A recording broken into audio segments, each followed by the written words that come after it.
소중한 나. 무한 행복!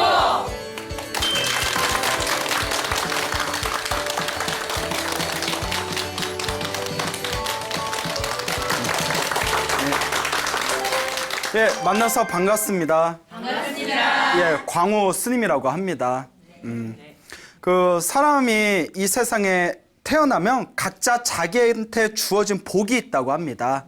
네, 사람마다 여러 가지 복이 있죠.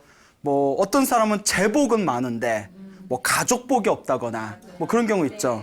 또 어떤 사람은 가족 복은 있는데 뭐 항상 뭐 살림이 어려운 재복이 없다거나, 예, 어떤 분은 가족 복도 있고 재복도 있는데 뭐 건강복이 부족하다거나, 예, 또 어떤 분은 아무것도 없는데 그 몸만 건강하다거나, 예, 그것도 좀 문제일 것 같아요. 그런데 인생을 오래 사신 어른들일수록 건강이 제일 중요한 것 같다라는 말씀들을 자주 하십니다. 건강복이 참 중요하다. 그래서 그 돈이 아무리 많아도 뭐 내가 억만장자의 뭐 아들로 태어났다 하더라도 뭐 내가 뭐 30분이 못 산다면 그렇지 않습니까? 그 많은 돈들을 다 어디에 쓰겠습니까? 예. 또 내가 아무리 사랑스러운 가족들을 만났다 하더라도 내가 몸이 아프고 항상 질병에 허덕인다면 그것도 참 괴로운 일일 것이다. 그래서 어른들께서 일단 건강해야 된다. 예, 건강이 최고다라는 말씀을 자주 하십니다. 여러분도 동감하십니까? 네. 예. 근데 그냥 건강만 있다면? 예. 예, 또 이러시네요. 부처님께서는 80살을 사셨습니다. 예, 이 육신의 몸으로 이 세상에 80년을 머무르셨고요. 부처님의 수제자 중에 한 분이었던 아난 스님께서는 120살을 사셨다고 합니다. 120살 하니까 다들 오 이러시잖아요. 부처님의 제자 중에 바꿀라라는 스님이 있었습니다. 바꿀라. 뭘 자꾸 바꿔요. 예, 예, 예. 뭐 쇼핑이 뭐 취미신가? 자꾸 뭘 바꾸세요? 바꿀라라는 스님이 계셨는데 160살을 사셨다고 기록되어 있습니다. 기록에 160살을 사셨다. 그런데 재밌는 게 그냥 160살을 사신 게 아니라 80살에 출가를 하십니다. 자, 우리가 보통 평균 뭐 80년 안팎을 산다고 했을 때요. 그분은 이 세상에 태어날 때 바꿀라 스님은 어마어마한 부잣집에 태어났다고 합니다. 그래서 80년 동안 인간으로서 누릴 수 있는 최고의 쾌락과 행복을 다 즐기셨대요. 80년 동안. 이제 80살이 돼서 몸에 힘 떨어지고 이제 즐길 것도 없을 때 부처님의 법문을 듣고 감화를 받아서 80살에 출가를 하십니다. 그리고 그 어렵다는 최고의 깨달음인 아라한, 위대한 성자의 깨달음을 출가한 지 단 8일 만에 깨닫습니다. 예. 뭐 저희 같은 입장에선 짜증나죠. 예, 예. 아유, 우리는 아직도 가려면 한참 멀었는데 80살까지 모든 쾌락을 누리시고 80살에 출가해서 8일 만에 깨달음을 얻으시고 80살에 출가한 뒤에 80년 동안 깨달음의 희열을 즐기다가 160살에 세상을 떠나십니다. 근데 더 놀라운 건 160년 동안 단 한 번도 아파 본 적이 없대요. 그러니까 병에 걸려 본 적이 없는 게 아니라 아예 아파 본 적이 없답니다. 우리 병에 안 걸려도 가끔 길 가다가 뭐 발길이 돌멩이에 딱 부딪히면 발가락도 좀 아플 수도 있고 뭐 이렇게 일어나다가 허리가 왜 이렇게 허리가 뻑적지근하지? 이럴 수도 있지 않습니까? 이 바꿀라 스님은 아예 아파 본 적이 없답니다. 160년 동안에. 그래서 부처님 제자 중에서 건강제일이라고 불리우게 됩니다. 예. 도대체 전생에 어떤 선업을 지었기에 그와 같은 위대한 공덕을 성취하게 된 것일까요? 부처님의 이제 가르침에 바꿀라 스님에 대한 전생의 공덕 인연담에 대해서 나옵니다. 머나먼 과거의 윤회의 삶을 살 때 이 바꿀라 스님께서 우리와 같은 일반 중생이었다고 합니다. 그분께서 좀 가난한 삶을 살았대요.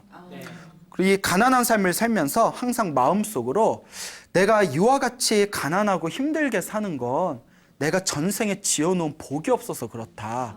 근데 이번 생에라도 내가 복을 열심히 짓자. 부지런히 복을 지었답니다. 자그마한 복 짓는 거라도 그것을 소홀히 하지 않고 복 지을 때마다 마음속으로 이 공덕으로 제가 항상 행복한 삶을 살게 해주세요라고 발언을 하면서 이 세상을 마치게 됩니다.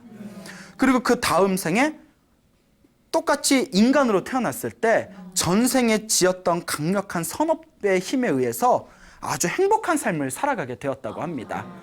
자, 어쨌거나 자기가 복을 지으면서 발언했던 대로 이렇게 행복한 삶을 살다가 인간으로 태어난 뒤에도 전생에 복 짓는 습관이 남아서 그런지 계속 복을 열심히 지었다고 합니다. 그러다가 자기가 지었던 선업의 힘에 의해서인지 어느 생인가 아노마다시라는 부처님을 만나게 됩니다. 부처님 이름이 아노마다시 부처님이에요. 아노마다시 부처님. 여러분들 처음 들어보시죠? 네. 지금 석가모니 부처님으로부터 17번째 전에 부처님이래요. 17번째 전에 부처님. 그러니까 이 거대한 우주의 시간과 공간 속에서 수많은 부처님들이 출현을 하시지 않습니까? 그러니까 2600여 년 전 석가모니 부처님으로부터 17번째 전에 부처님이 아노마다시 부처님입니다. 이 전생에 지었던 선업의 힘이 있어서 그런지 아노마다시 부처님을 만나게 되고 아노마다시 부처님께 귀한 불제자가 됩니다. 그러던 어느 날이었어요. 아노마다시 부처님께서 숲에서 이렇게 제자들과 함께 이제 수행 생활을 하시다가 갑자기 배가 아프셨답니다. 이렇게 복통이 오셨나 봐요. 그 배가 이렇게 아파오시니까 부처님께서 그 복통으로 인해서 그냥 이제 괴로움을 느끼시게 됩니다. 이 바꿀라 스님의 전생이었을 때 그 아노마다시 부처님의 이제 불제자로 살아가고 있었던 그 시점에 아노마다시 부처님께서 복통을 일으키셔서 좀 괴로워하신다라는 이야기를 듣고는 불이 나게 급하게 아주 귀하고 좋은 의약품, 약을 가져오게 됩니다. 그래서 귀한 약을 가져온 뒤에 급하게 아노마다시 부처님께 정성껏 그 약을 다려서 드립니다. 부처님께서 그 약을 딱 드시고 나서 배가 아픈 게 싹 사라지십니다. 예, 참 약발이 좋아요. 예. 배 아픈 게 싹 사라지시니까 아노마다시 부처님께서 이제 칭찬을 합니다. 그대가 준 약 덕분에 이 붓다 부처님의 괴로움이 소멸되었느니라 라고 이야기를 하십니다. 자, 여기서 혹시 불자분들이 헷갈리실까봐 잠깐 중간에 부연 설명을 하자면, 아니 왜 부처님이 배가 아파요? 라는 생각을 하실 수도 있을 겁니다. 두 가지 이유가 있답니다. 첫 번째 이유는 소승불교에서 얘기하는 것인데요. 위대하신 부처님께서도 깨달음을 얻기 전에는 우리와 똑같은 중생이었던 적이 있었답니다. 그때 선업을 지은 적도 있고 악업을 지은 적도 있는데 중생이었을 때 지어놓은 악업이 클 경우에는 부처님이 되신 뒤에도 중생이었을 때 지었던 악업의 힘에 의해서 그렇게 중간중간 괴로움을 느낄 수가 있다고 합니다. 다만 중요한 거는 중생들은 괴로움을 느끼면 짜증을 내지만 부처님이나 위대한 성자들은 괴로운 일을 당해도 거기에 마음이 흔들리지 않는다고 합니다. 그래서 아노마다시 부처님의 배에 복통이 일어난 것은 과거 전생에 중생이었을 때 지었던 악업의 업보이다라는 이야기가 있고요. 두 번째 설은 대승불교에서 이야기하는 것인데요. 부처님은 모든 수행을 완성하셨는데 받아야 할 업보가 어디 있겠냐. 중생들한테 이렇게 업보가 무서운 것이다 라는 것을 가르치기 위해서 일부러 그렇게 아프거나 괴로운 모습을 보여주신 거라고 합니다. 그러니까 한바탕 연극을 보여주신 거래요. 예? 그래서 부처님의 아픈 모습을 보고 아, 저렇게 업보가 무섭구나. 우리가 악업을 지어야 되지 말아야 되겠다. 이런 마음을 일으키게 되고, 부처님이 그 괴로워하는 그런 어떤 모습을 보고 아, 위대하신 부처님께서도 저렇게 괴로운 일을 당하시는 일이 있는데 하물며 우리 중생들도 살다 보면 괴로운 일을 안 당할 수가 있겠느냐. 그러니 우리가 힘을 내자 등등의 한바탕 연극을 보여주신 거랍니다. 자, 어쨌거나 각설하고요. 자, 이와 같은 이유로 부처님께서 뭐 전생에 업보로 배가 아프셨건 아니면 중생에게 일부러 보여주기 위해서 배가 아픈 척 연극을 하셨건 이 바꿀라 스님의 전생에 그 불제자였을 때 아노 마다시 부처님께 약을 올립니다. 부처님께서 그 약을 드시고 내 고통이 다 사라졌다, 참으로 훌륭하다라고 이렇게 칭찬을 하시니까 요 불제자가 막 감격에 겨운 거예요. 울컥하더니 그 자리에서 딱 엎드리면서 합장을 하고 다음과 같이 발언을 세웁니다.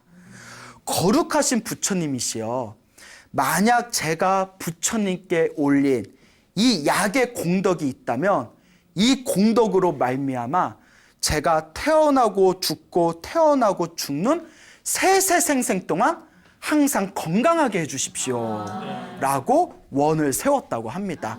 그때 부처님께 약을 올리고 부처님의 괴로움을 제거해 드리고 부처님 앞에서 이 공덕으로 제가 항상 건강하게 해주세요 라고 발언했던 그 인연의 힘에 의해서 바꿀라 스님이 항상 건강할 수 있었다고 합니다. 그리고 그것뿐만이 아니라 아노 마다시 부처님 밑에서 열심히 신앙생활을 했던 이 불제자가 아노 마다시가 석가모니 부처님으로부터 17번째 전에 부처님이라고 했잖아요. 태어나고 죽는 걸 반복하면서 계속 부처님을 만나게 됩니다.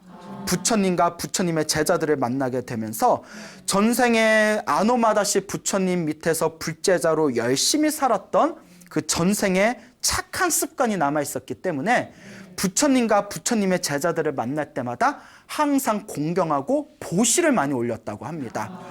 보시를 올리면서 특히 약을 많이 보시하셨대요. 약. 그리고 약을 많이 보시하시고, 그리고 부처님의 제자들이 하루는 집단 발병을 한 적이 있었답니다. 무슨 음식을 다들 집단으로 잘못 드셨다든가, 그날 단체로 찬바람을 맞아서 감기에 걸렸다든가, 하여튼 집단 발병을 한 적이 있었을 때 그 수백 명의 스님들에게 정성껏 약을 만들어서 약을 올리고 그 스님들이 모두 병이 쾌차했다고 합니다. 그때 건강해진 스님들의 거룩한 모습을 보고 이 불제자가 마음의 강력한 희열과 기쁨을 누리게 됩니다.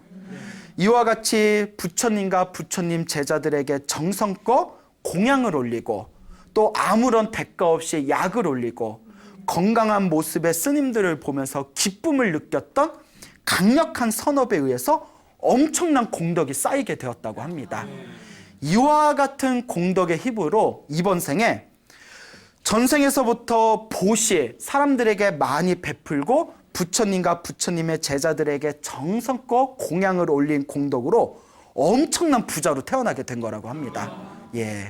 그러니까 우리도 복을 좀 많이 지어야 돼요. 그리고 엄청난 부자로 태어나고 난 뒤에도 또 그 쾌락을 다 누리면서 살다가 부처님 밑에서 열심히 신앙생활을 했던 그 강력한 복력, 그 강력한 공덕의 힘에 의해서 80살에 부처님의 가르침을 듣고 바로 출가하고 단 8일 만에 깨달음을 얻을 수가 있었다고 합니다. 그리고 아노마다시 부처님께 약을 올리고 그 뒤에도 수많은 스님들의 건강을 위해서 약을 올렸던 공덕으로 160년 동안 한 번도 아파 본 적이 없었다고 합니다. 이 이야기에서 가장 중요한 것은 우리 부처님이 말씀하신 대로 내가 지은 업은 누가 받는다? 내가 받는다. 복은 복대로 내가 받고 나쁜 짓을 한 것은 나쁜 짓을 한 것대로 내가 받는 것이다 라는 것을 잘 기억해 두시기 바랍니다. 그러니까 부처님의 수많은 제자들 중에 지혜제일도 있고 신통제일도 있고 수많은 제일이라는 칭호가 붙은 10대 제자와 수많은 제자들이 있지만 당연코 가장 큰 복을 누리신 분은 이 바꿀라 스님이 아니겠느냐, 또 이렇게 또 한번 생각을 해봅니다. 그 부처님께서 살아생전에 이 바꿀라 스님을 찬탄하시면서 건강 수명도 으뜸이지만 또한 신통력도 으뜸이다라고 하셨습니다. 그래서 부처님의 수많은 제자들 중에서 신통제일 4분이 계셨다고 합니다.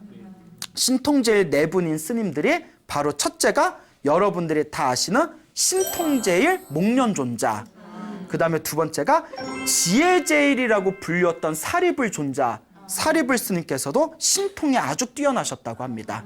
그 다음에 세 번째가 부처님께서 출가하시기 전에 시다르타 왕자였을 때 당신의 부인이었던 야쇼다라 공주, 이 야쇼다라 공주도 나중에 비구니로 출가해서 깨달음을 얻고 신통력을 얻게 됩니다. 그래서 비구니들 중에서 신통제일이라고 불리웠다고 합니다. 그 다음에 마지막 네 번째가 바로 이 건강, 수명, 장수의 으뜸인 바꿀라 스님이 바로 신통제일의 네 분 중에 마지막이 된다라고 말씀을 하셨다고 합니다. 자, 바꿀라 스님 부럽죠? 그러니까 여러분도 자꾸 마음을 바꾸셔서 자꾸 복 짓는 마음을 일으키시기를 바랍니다. 참 이렇게 복이라는 게 어떻게 보면 굉장히 재밌는 것 같습니다. 아까도 말씀드렸지만 보시를 많이 하면, 물질적으로 보시를 많이 하면 태어날 때마다 항상 부자로 살아가게 된다고 합니다. 그러니까 지금 아무리 개차반으로 사는 재벌이 있다 하더라도 어쨌거나 이번 생에 재벌로 살아가는 건 전생에 뭘 많이 지었다? 보시, 복을 많이 지었구나, 보시를 많이 했구나라는 걸 우리 불교적인 관점에서 생각해 볼 수가 있습니다. 이번 생에 아무리 착하게 살아도 가난하게 사시는 분이 있다면 전생에 무엇을 많이 안 하셨구나, 보시, 복을 많이 안 지으셨구나라는 것을 또 우리가 생각해 볼 수가 있겠습니다. 또 요새 우리 한국 사회는 너무 이상하게 외모 지상주의입니다. 그렇죠. 예, 예쁘고 잘생긴 것만 좋아해. 예? 그래요. 찔리네요. 예? 자, 이런 관점에서 봤을 때 불교에서는 잘생긴 것도 복이라고 합니다. 그래서 화를 내지 않는, 살아생전에 화를 내지 않는 공덕이 다음 생에 미남미녀가 된다고 합니다. 그리고 화를 잘 내는 사람들은, 짜증을 잘 내고 신경질을 잘 내고 화를 잘 내는 사람들은 태어날 때 독사로 태어날 확률이 크고요. 왜냐하면 항상 독을 품고 있기 때문이죠. 사람으로 태어나도 항상 얼굴을 찡그린 과보로 못생긴 얼굴로 태어난다고 합니다. 여러분 거울 가셔서 한번 이렇게 내가 전생에 화를 많이 냈나 안 냈나 한번 판단해 보시길 바랍니다. 그리고 부처님께 꽃공양을 올리면, 꽃은 아름답지 않습니까? 아름다운 꽃공양을 많이 올리면 미남미녀로 태어난다고 합니다. 그래서 어느 선녀가 있었는데 선녀가 얼마나 아름답습니까? 이 인간 세상에서 가장 아름다운 존재 한 명을 뽑아서 선녀에게 비교해 보면 선녀의 발 뒤꿈치도 못 따라간다고 합니다. 너 얼마나 예쁜지 궁금하죠? 나도 좀 고화질로 보고 싶어요. 얼마나 예쁘길래. 근데 그 수많은 선녀들 중에서도 유독 빛나고 아름다운 선녀가 있었다고 합니다. 아니, 선녀로 태어난 것도 예쁜데 예쁜 것들 중에서도 가장 예뻐. 그래서 그 이유를 물었더니 전생에 꽃공양을 많이 올렸기 때문에 더욱더 꽃과 같이 화려한 아름다움을 얻었다라고 합니다. 또 여기에 엄청난 또 함정이 숨겨져 있습니다. 꽃공양은 올렸는데 마음을 잘 못 쓰고 사람들을 불편하게 하고 민폐를 끼치는 그런 좋지 못한 삶을 살았던 사람들은 꽃공양을 올렸기 때문에 일단 예쁜 얼굴로 태어난답니다. 하지만 예쁜 얼굴로 태어났지만 전생에 사람들한테 복을 짓지 않은 과보로 인해서 얼굴만 예뻤지 나머지는 일이 잘 안 풀린다고 합니다. 그러니까 우리도 가끔 보면 별로 안 예쁜 것 같은데 슈퍼스타 소리 듣는 연예인들 있지 않습니까? 예? 뭐 이거 보면 그렇게 뭐 바깥에서 보면 그 의외로 되게 평범하게 생겼어 라는 연예인들이 있는데 굉장히 스타 반열에 계신 분들이 있고요. 보면 가끔 그 조연 배우들 중에서 엄청나게 예쁜데도 끝까지 못 뜨고 소리 소문 없이 사라지는 분들이 있지 않습니까? 그러니까 예쁜 것뿐만이 아니라 예쁜 것을 떠나서 내가 그 사람들에게 널리 알려지고 관심을 받고 사랑받을 수 있는 복이 또 따로 있다고 합니다. 이런 것도 굉장히 중요하게 생각해 볼 수가 있겠죠. 그러니까 복이라는 것은 골고루 지어야 됩니다. 여러분들이 스님 저는 좀 집안이 많이 어려워요 하면 아유 내가 보시공덕을 안 지었구나. 스님 제가 얼굴이 별로 크게 예쁘질 않습니다. 그럼 전생에 좀 화를 많이 냈구나. 스님 저는 뭐 좀 가족들하고 좀 화목하지 못합니다. 그러면 뭐 전생에 내가 바람을 많이 펴가지고 가정에 충실하지 않았기 때문에 이번 생에 화목하지 못한 가정을 만났구나. 스님 저는 몸도 안 좋습니다. 건강도 안 좋습니다. 그러면 전생에 내가 살생을 많이 했나 보구나. 이런 얘기를 했더니 어떤 분이 울컥하면서 다 내 얘기잖아요 이러시더라고요. 뭐 나는 지어놓은 게 하나도 없냐고. 그래서 제가 이번 생에 사람의 몸으로 태어나서 불법을 만났으니 이게 가장 큰 복입니다. 사람으로 태어나기 어렵고 불법을 만나기 어려운데 사람으로 태어나 불법을 만났으니 이번 생에 복을 열심히 지으십시오. 다음 생에라도 내가 다 받아갑니다. 라고 이렇게 말씀을 드렸습니다. 예, 이러니까 저도 좀 울컥거리네요. 그래요. 자, 이와 같이 복 짓는다는 것은 굉장히 중요하다. 이 바꿀라 스님의 이야기를 통해서라도 내가 짓는 이 공덕과 복이라는 것이 당장 받네 안 받네를 떠나서 내가 지은 업은 반드시 내가 받을 수밖에 없다라는 확고한 믿음을 가지시기 바랍니다. 부처님 당시에 2명의 스님이 있었다고 합니다. 이 2분의 스님께서 열심히 수행을 하시다가 한 스님이 나는 수행해봤자 집중도 잘 안 되고 난 그냥 밖에 나가서 복이나 닦으면서 살래 하면서 환속을 하십니다. 환속을 하셔서 여자를 만나서 결혼을 했다고 합니다. 스님께서. 뭐 남자를 만나서 결혼하지 않았겠죠? 남자 스님이니까 여자를 만나서 물어보시길래 그래서 여자를 만나서 이제 결혼을 했고요. 그 남은 한 분의 스님은 열심히 수행을 해가지고 모든 번뇌가 사라진 위대한 성자 아라한이 됩니다. 열심히 수행해서 아라한이 되십니다. 그 환속하신 그 스님이 이제 여자를 만나서 결혼을 하고 이제 부부 관계를 맺게 되겠죠. 이 부부가 아들을 낳습니다. 아들을 낳은 뒤에 우리 아들이 행복하게 살도록 축복을 내려달라고 우리 스님한테 부탁을 하자 해가지고 자기가 스님이었을 때 같이 수행했던 그 아라한이 되신 스님을 찾아갑니다. 딱 부인하고 아들을 안고 스님 오랜만이에요 막 이러면서 잘 계셨죠? 건강하셨죠? 스님 우리가 아들을 낳았는데 아들을 위해서 축복을 내려주십시오. 그 아라한 스님께서 축복을 내려주려고 원래 위대한 그 성자가 수행을 열심히 하신 수행자가 이렇게 축원을 해주면 알게 모르게 그 에너지가 있다고 합니다.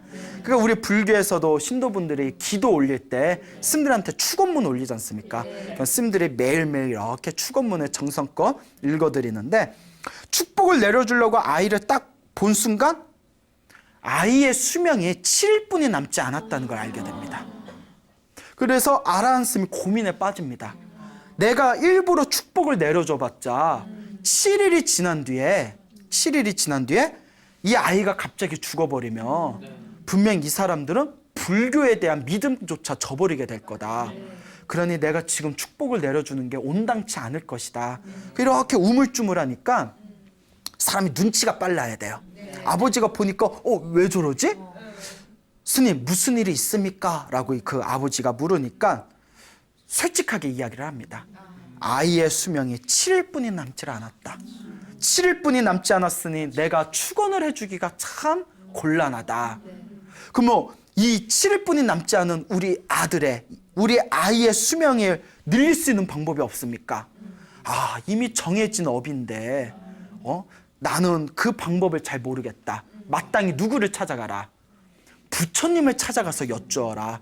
부처님만이 이 문제를 해결하실 것이다. 그 아들이 죽는다는데 어떡해요?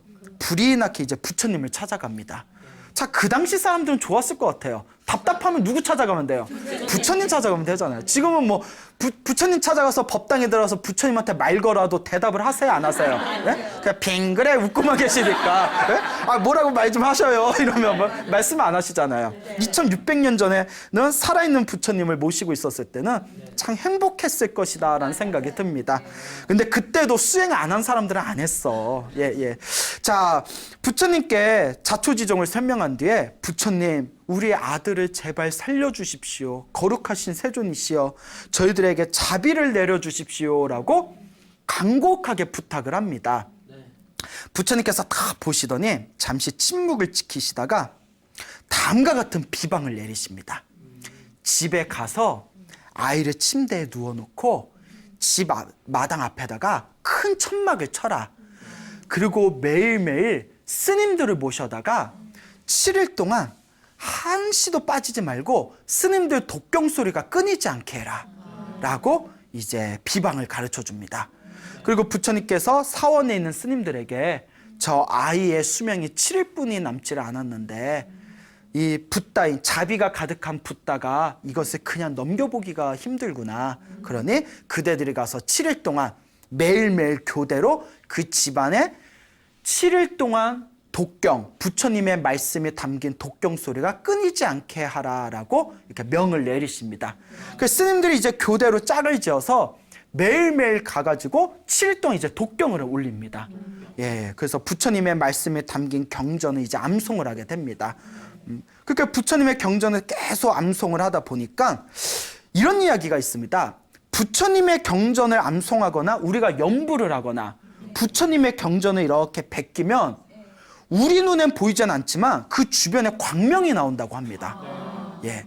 그러니까 지금도 우리 BTN에서 광우스님이 이렇게 부처님 얘기를 이렇게 자꾸 하다 보면 우리 눈에는 안 보이지만 뭐가 나온다? 광명이 나온대. 우리 눈에는 보이지 않지만. 예. 그러니까 저게 어쩌면 조명이 아니라 조명이구나. 예, 조명이네요. 그 우리 눈에 보이진 않지만 하여튼 아무리 어리석은 중생이라도 마음을 비우고 부처님의 경전을 독송하면 그 주변에서 광명, 빛이 나온다라는 이야기가 있습니다. 여러분 보여요, 안 보여요? 예, 보이면 그것도 이상한 거예요. 예? 그래서 자꾸 뭐가 보여요. 그럼 뭐 안과에 한번 가보세요. 자, 그렇게 이제 스님들이 매일매일 독경을 하다 보니까 그때 전생에 악연이 있어서 그 아이의 목숨을 노리던 귀신이 있었다고 합니다. 그래서 귀신이 일주일 후에 잡아먹으려고 집 앞에 이렇게 지키고 있는데 스님들이 와가지고 집에서 독경을 하니까 그 독경 소리에 광명이 뿜어져 나와서 그 귀신이 집 밖으로 밀려나갔답니다. 그 부처님의 광명의 에너지 때문에. 그때 귀신이 속으로 참 스님들이 다 가고 나면 7일 후에 내가 잡아먹으면 되니까 내가 좀 기다리고 있자. 그래서 광명이 뿜어져 나오는 독경 소리가 가득한 집 밖에서 나무 밑에 몰래 숨어가지고 이제 아이의 목숨을 노리게 됩니다. 그 약속된 수명이 7일 남은 약속된 그 날이 왔습니다. 그때 부처님께서 아침 일찍 내가 직접 그 집에 가서 법문을 해주겠노라. 그 부처님께서 이제 직접 걸음을 옮기셔가지고 그 아이의 집에 가십니다. 그 아이의 집에 앉아서 제자들과 불자들 앞에서 법문을 하시는데 경전에 보면 이런 내용이 나옵니다. 부처님의 말씀이 담긴 경전을 외우면 광명이 나온다고 했죠. 네. 그리고 부처님이 직접 법문을 하실 때는 하늘 세계에 있는 하늘의 신들이 모두 내려와서 부처님의 법문을 듣는다고 합니다. 그 부처님께서 다 자리에 앉으셔서 법문을 펼치니까 하늘에 있는 신들이 하늘에서 지상으로 내려와서 자리에 앉아서 부처님의 법문을 듣기 시작합니다. 뭐 우리 중생들 눈에는 안 보이지만 그렇게 빛과 광명으로 가득한 하늘의 신들이 내려온대요. 하늘의 신들이 서로 이렇게 내려올 때마다 그 자리가 이렇게 점점 범위가 넓어지지 않습니까? 하늘의 신들이 내려오면 하늘의 신들은 몸에서 빛이 난답니다. 하늘에 수없는 신들이 내려오다 보니까 그 7일째 되는 날 귀신의 틈을 노리고 있는데도 하늘의 신들의 몸에 뿜어져 나오는 그 광명과 빛에 밀려가지고 몇 킬로미터 밖으로 완전히 밀려나가 버렸다고 합니다. 그 귀신이 발을 동동 구르면서 저 먹어야 되는데 하다가 하늘의 신들의 빛 때문에 들어갈 수가 없는 거예요. 그 귀신이. 먹어야 되는데 하는 순간에 약속된 7일의 수명이 딱 지나버리면서 아이의 운명이 바뀌어버렸답니다. 그 7일, 죽어야 할 7일의 업보가 사라진 거예요. 부처님께서 이 모든 걸 꿰뚫어 보시고 드디어 아이를 향해서 다음과 같이 축원을 내리십니다. 아이여 오래 살아라. 예, 짧지만 강하게 아이여 오래 살아라. 그리고 그 아이는 120살을 살았다고 기록되어져 있습니다. 원래 수명이 며칠이었는데 7일이었는데 이와 같은 부처님의 가피로 120살을 살게 되었다. 그래서 그 아이의 이름이 아유 왓다나 꾸마라라고 합니다. 아유가 수명이란 뜻이고요. 왓다나가 증가됐다는 뜻이고요. 꾸마라가 아이라는 뜻이래요. 아유 왓다나 꾸마라. 수명이 증가된 아이. 그게 이름이 되었다고 합니다. 그리고 120살을 살면서 자기의 생명이 부처님 덕분에 수명이 늘어났고 또한 부처님 덕분에 자신의 복이 늘어났기 때문에 120살 동안 살면서 부처님의 제자로서 아주 충실하고 공덕을 짓는 삶을 살았다라고 전해지고 있습니다. 그러니까 여러분들도 어디 뭐 그런 데 가시는지 모르겠지만 점집 같은 데 갔는데 에휴 단명살이 보이네 단명살이라고 하다거나 뭐 수명이 짧네 하면 결코 두려워하거나 결코 걱정하지 마십시오. 우리에게 누가 있다? 부처님이 있다. 열심히 기도하시면 여러분들의 운명이 반드시 바뀌게 될 것입니다. 대만 아시죠? 대만. 네. 대만에 정공이라는 법명을 가지신 큰 스님이 계십니다. 정공법사라고 불리우시는데 이 정공이라는 큰 스님이 계시는데 이 정공 스님께서 이 정공법사께서 지금 아마 연세가 90 안팎 되실 거예요. 90 안팎이 되시는데 3년 전에 연세가 87세이실 때에도 하루에 4시간씩 매일 강의를 하셨대요. 예, 그게 가능할까요? 저는 하루에 2시간만 강의해도 그날 뻗는데 매일매일 하루 4시간씩 강의를 하셨답니다. 그리고 사람들이 항상 자기를 보면 가장 궁금한 게 건강 비결이 무엇이냐, 장수 비결이 무엇이냐. 그래서 그분께서도 예전에 UN 평화회의가 있었을 때 그 3대 앞에서 대표로 강의를 하신 적이 있었는데 이 외국 사람들이 자기 강의는 귀담아 듣지 않고 강의가 끝나자마자 우르르 몰려들어서 건강 비결이 뭡니까? 자꾸 그것만 물어본다는 거예요. 예? 뭘 드십니까? 하면 나는 부처님 제자라서 죽하고 밥하고 그 채소만 먹는다고. 예? 그리고 운동은 무슨 운동 하십니까? 아니 난 그 부처님한테 절하는 것뿐이 운동 안 한다고. 그 무슨 약을 드십니까? 난 약 먹는 거 없다고. 뭐 이렇게 이제 이야기를 해주면서 이 정공 스님께서 당신의 젊었을 적 이야기를 불자들한테 굉장히 자주 법문을 해주시는 그런 내용이 있습니다. 실은 정공 스님께서 사주팔자에 보면 단명살이었다고 합니다. 그래서 아버지께서 굉장히 사냥을 좋아하셨대요. 사냥을 좋아하셨는데 원래 사냥이 인간이 짓는 악업 중에 가장 무거운 악업이라고 합니다. 왜냐하면 살아있는 생명을 취미로 죽이는 거. 정말 내 생존을 위해서 죽이는 거는 그나마 업이 좀 약하지만 있긴 있어도 취미로 살생하는 건 그 업이 더 무섭답니다. 아버지가 사냥을 굉장히 좋아하셨고 아버지를 따라서 젊었을 적에 자주 사냥을 다녔다고 합니다. 그리고 집안이 약간 사냥을 좋아하는 업이 있었나 봐요. 그러니까 취미로 낚시하는 것도 사실 안 좋습니다. 불자들은 취미로 낚시하는 거는 피해야 됩니다. 예, 오히려 방생을 해야 되지. 그리고 또 어느 어리석은 불자들은 그 방생이 공덕이 크다니까 바닷가 가가지고 그냥 어마어마하게 물고기 다 풀어줘서 방생해 놓고 배고프다 밥 뭐 먹지? 야 저기 횟집 있다 해가지고 예? 그 회를 드시는 그런 옛날에 그런 어리석은 불자들도 있었나 봐요. 그러니까 그 뒤에서 방생해 놓고 앞에서 회 먹고 하면 그것도 좀 곤란하겠죠. 자, 그러니까 이 사냥에 자주 하던 그런 집안의 업이 있었는지 그 어머니가 정공 스님이 어렸을 때 어머니가 점을 봤는데 그 점에 어머니가 야 우리 집안 남자들은 45을 못 넘긴다고 하더라. 이렇게 무서운 얘기를 하더래요. 그러면서 정공 스님한테도 야야야 너도 45을 못 넘긴대. 이렇게 이제 이야기하더랍니다. 그러니까 정공 스님이 출가하기 전에 얘기죠. 근데 출가하기 전에 아버지가 이제 세상을 떠나셨는데 신기한 게 45살에 세상을 떠나셨대 아버지께서. 45살이면 지금으로 치면 한창 때지 않습니까? 예, 지금 뭐 나이 45이면 청년이죠, 청년. 예, 또 맞다 이러시네요. 예. 자, 청년인데 근데 신기한 게 큰 할아버지도 45세 돌아가셨고 큰 아버지도 45세 돌아가셨고 아버지도 45세 돌아가셨대요. 그 정공 스님도 왠지 마음이 불편하더래요. 그리고 그분께서 이제 30대 초반에 출가를 하셨는데 정공 스님이 굉장히 머리가 총명하셨다고 합니다. 그래서 출가신 뒤에도 열심히 공부를 하셨는데 그 주변에 엄청 용한 점쟁이가 있다는 얘기를 듣고 우연히 그 사람한테 점을 보게 됐답니다. 원래 스님이 원래 점 같은 거 보면 안 되는데 그 당시에 심심풀이로 보셨나 보죠.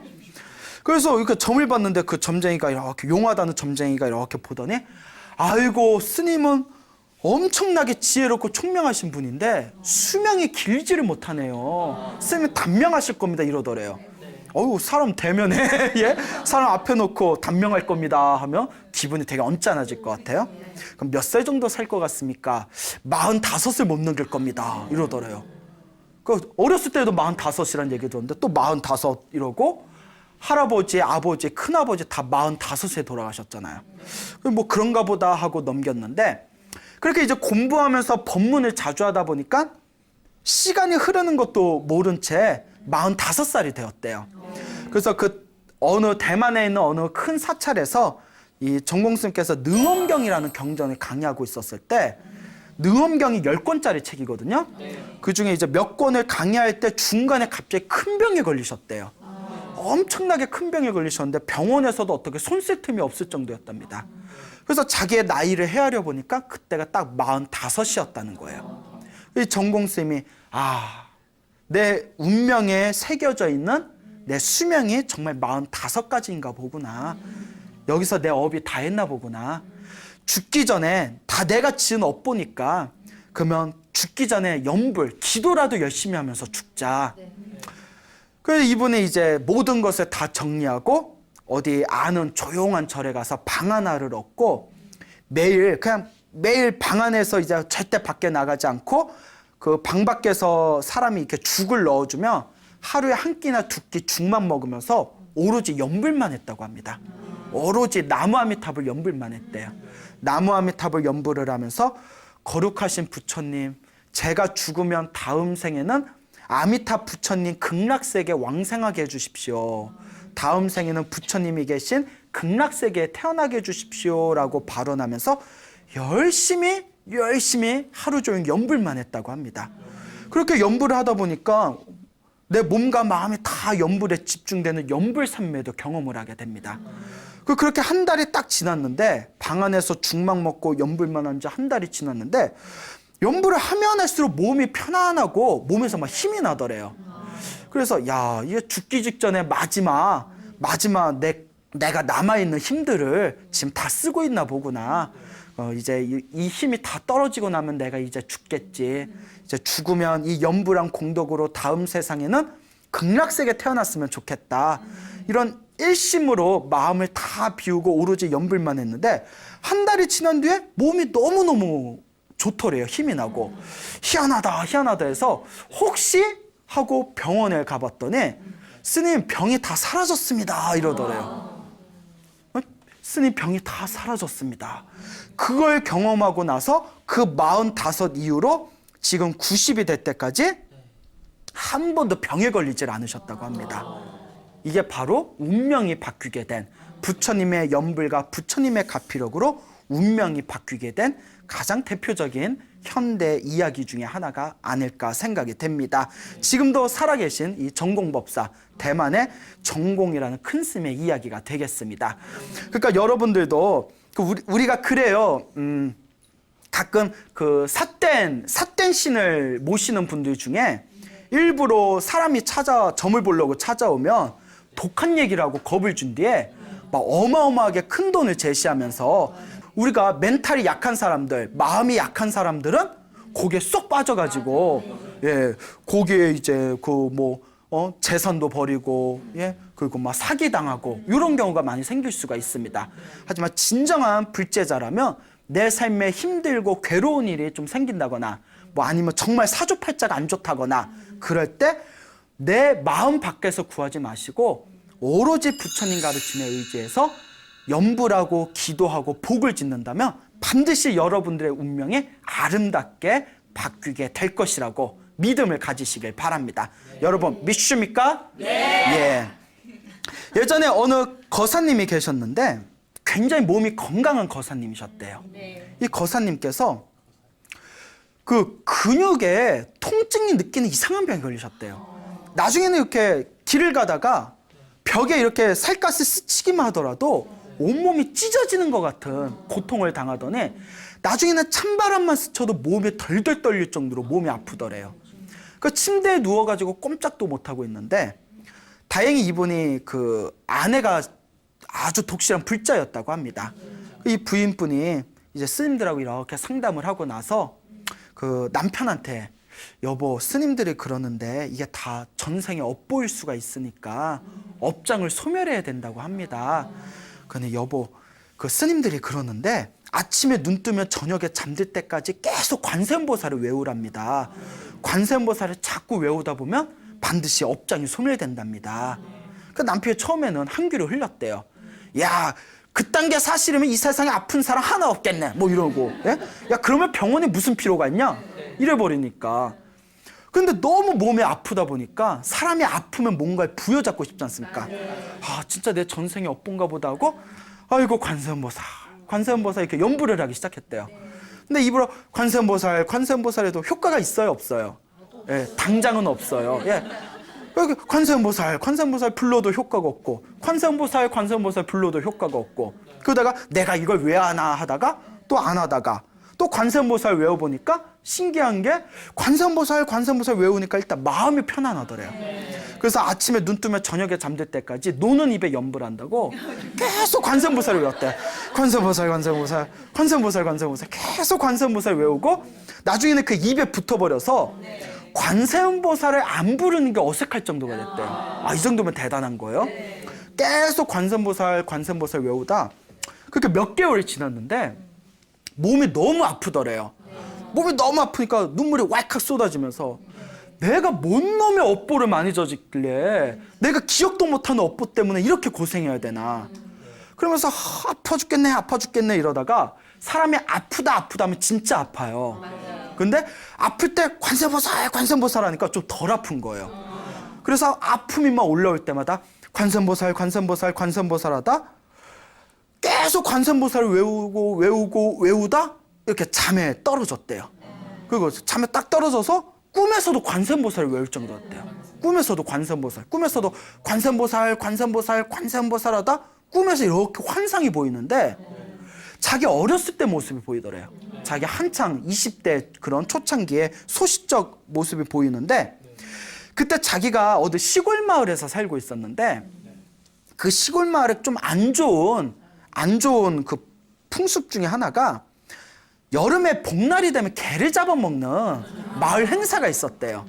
그런데 사람들이 그래 먹는 것까진 좋다 이거예요. 그 못된 그런 생각 중 하나가 그냥 먹으면 안 되고 먹기 전에 두들겨 패서 요리를 해야 육질이 쫄깃쫄깃하다.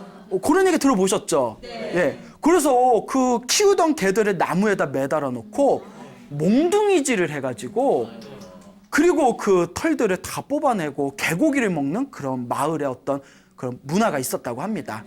근데 자기가 되게 사람들 앞에서 나서는 걸 좋아했기 때문에 항상 그런 일이 있을 때마다 자기의 힘을 과시하고 싶어서 몽둥이질을 항상 자기가 도맡아 했대요. 몽둥이질을 항상 도맡아 해서 그냥 개가 깽깽거려도 목숨이 끊어질 정도로 개 매질을 해서 그 개고기를 먹었던 그게 꿈속에서 비몽사몽에 확 보이더니 그 순간 꿈에서 딱 깨버렸대요. 그 순간 눈물이 왈칵 쏟아지면서 그때 업보구나. 내가 그동안 내가 무슨 업을 저질렀길래 이렇게 몸이 아픈가 했더니 전생 업보도 아니었고 젊었을 때 불과 몇십 년 전에 내 업보였구나. 그때 개들한테 몽둥이질을 했던 그 업보가 내 병으로 왔구나 라는 걸 느끼고 그때부터는 정말 눈물을 쏟아가면서 참회의 관세음보살을 기도를 했대요. 그렇게 꿈을 꾸고 나서 눈물을 쏟으면서 열심히 기도를 한 뒤에 정말 기적같이 몸이 완쾌되었다라는 이야기가 우리 절집에 전해지고 있습니다. 여러분, 몸이 아픈 것은 우리 불교에서는 일단 내가 이번 생에 관리를 잘 못했기 때문이고 관리를 잘했는데도 몸이 계속 아픈 거는 전생의 업보일 가능성이 크다고 했습니다. 내가 지었던 전생의 업보나 과거생의 업보를 녹이기 위해서는 염불하고 기도하고 선업을 짓는 방법밖에 없습니다. 여러분들이 열심히 염불하고 선업을 짓고 복을 지으신다면 아까 말씀드린 바꿀라 스님이라든가 아유와따나 꾸마라 같은 아이라든가 혹은 대만의 전공법사 같은 여러분들의 운명을 바꿀 수 있는 소중한 연꽃을 피울 수가 있을 것입니다. 여러분, 행복해지고 싶습니까? 네. 행복한 삶을 창조하고 싶습니까? 네. 복을 지으십시오. 선업을 지으십시오. 공덕을 쌓으십시오. 복과 선업과 공덕의 힘이 여러분들을 진정한 행복의 길로 이끌어 줄 것입니다. 오늘 여기서 마치겠습니다. 소중한 나 무한 행복.